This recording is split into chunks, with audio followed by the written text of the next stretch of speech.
कलम।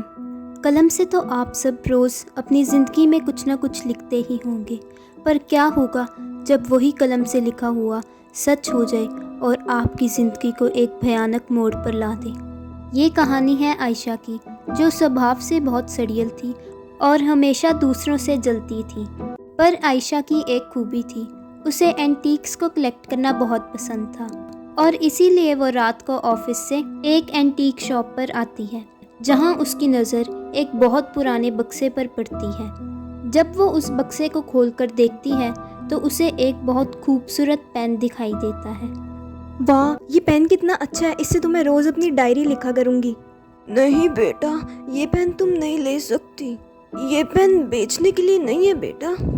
पर आयशा उस शॉप ओनर की बात को अनसुना कर उस पेन को चुपचाप अपने बैग में रख लेती है, जो उसकी सबसे बड़ी गलती थी। अगली सुबह जब आयशा ऑफिस आती है तो उसकी मैनेजर उसे अपने ऑफिस में बुलाती है। Ayesha, what nonsense is this? इतनी सिली मिस्टेक्स, तुम्हें काम पर रखा किसने है? तुम्हें तो अब तक काम से बाहर फेंक देना चाहिए।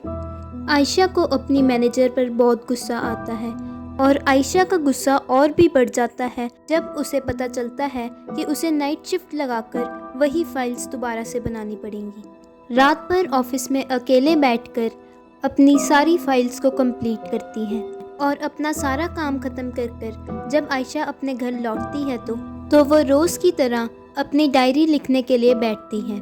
पर ख़ास बात ये थी कि आयशा आज डायरी उसी पेन से लिखने वाली थी जो उसने एंटीक शॉप से चुराया था। आयशा का गुस्सा मैनेजर के लिए अभी भी शांत नहीं हुआ था, इसीलिए आयशा उस पेन से लिखती है कि काश मेरी बॉस मर जाए और मेरा प्रमोशन हो जाए।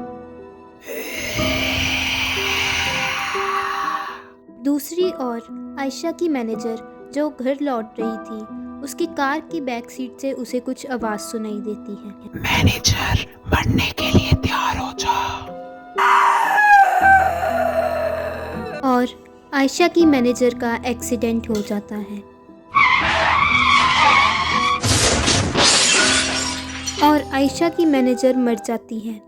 अगले दिन आयशा जब ऑफिस पहुंचती है तो उसे पता लगता है कि उसकी मैनेजर मर चुकी है और आयशा का भी प्रमोशन हो जाता है, जैसा कि उसने उस पेन से लिखा था। पहले तो ये सब आयशा को बहुत अजीब लगता है, पर उसके बाद आयशा अपने प्रमोशन की खुशी में डूब जाती है।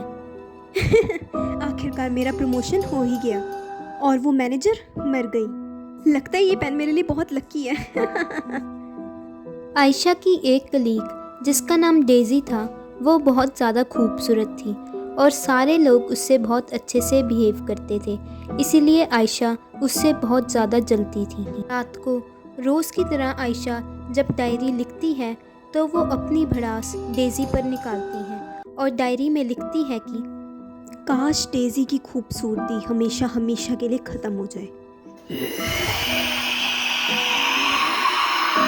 और उसी रात डेजी की भी मौत हो जाती है। अगली सुबह जब आयशा को ये सब पता लगता है तो उसकी खुशी का कोई ठिकाना नहीं होता। अभी से आयशा को रोज़ रात को दूसरों के लिए बुरा बुरा लिखने की आदत पड़ जाती है। अगले दिन वो सब सच हो जाता था। दूसरी ओर जब एंटीक शॉप की ओनर उस बक्से को खोलकर देखती है तो उसमें कोई पेन ना देखकर लेडी ये बोलती है कि लगता है ये पेन वही लड़की ले गई होगी। वो पेन तो श्रापित था, अब वो लड़की भी नहीं बचेगी। 2 हफ्ते बाद जब आयशा रोज़ की तरह अपनी डायरी लिखने के लिए खोलती है तो उसे पता चलता है कि पेन तो ख़त्म हो चुका है और अचानक ही उसकी डायरी पर खून टपकना शुरू हो जाता है। ये क्या? ये मेरे हाथ में इतना सारा खून कैसे आ गया? और अचानक ही आयशा की डायरी में एक बहुत डरावना साया आ जाता है। अब तो भी सभी की तरह मरने के लिए तैयार हो जाओ। आयशा ये सब देखकर इतना डर जाती है कि वो रात को ही उस एंटीक शॉप पर पहुंच जाती है। दरवाज़ा खोलो, कोई दरवाज़ा खोलो प्लीज़। तुम यहाँ क्यों आई हो? तुमने ही वो पेन चुराया था ना? चली जाओ यहाँ से। वो पेन श्रापित था। पहले तो तुमने बहुत मज़े लिए होंगे, पर जब उस पेन की इंक खत्म हो जाती है तो वो अब तुम्हें भी मार देगी। चली जाओ यहाँ से। मुझसे गलती होगी, प्लीज़ प्लीज़ मुझे माफ़ कर दो, मेरी मदद करो प्लीज़।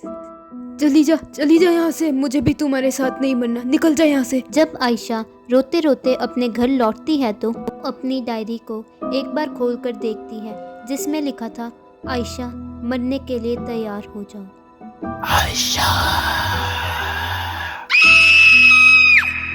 और इसी के साथ आयशा को भी अपने किए की सज़ा मिल जाती है और वो भी मर जाती है।